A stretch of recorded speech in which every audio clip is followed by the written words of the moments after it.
अकोला जिल्ह्यामध्ये गेल्या 2 दिवसापासून राज्यातील सर्वाधिक तापमानाची नोंद होत आहे. उन्हाचा पारा जवळपास 43 अंशाच्या वरती गेला असून यामध्ये नागरिकांना बाहेर फिरत असताना खूप काळजी घेणं आवश्यक आहे.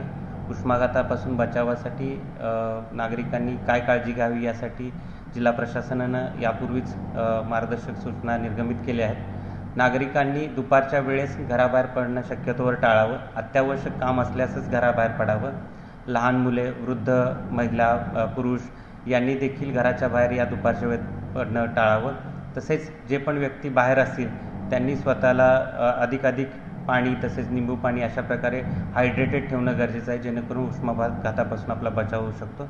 जिल्ह्यातील सर्व रुग्णालयांमध्ये उष्माघातापासून बचावासाठी कक्षाची देखील निर्मिती केली असून आवश्यक ती उपाययोजना करण्यात येत आहे. जिल्हाभरामध्ये पाणी टंचाईसाठी आवश्यक त्या उपाययोजना देखील करण्यात येत आहे, जेणेकरून नागरिकांना पिण्याच्या पाण्यासाठी कुठल्याही प्रकारच्या समस्या उद्भवू नयेत. परंतु सर्व जिल्ह्यातील सर्व नागरिकांनी उष्माघातापासून बचावासाठी आवश्यक ते खबरदारी घेणं खूप गरजेचं आहे.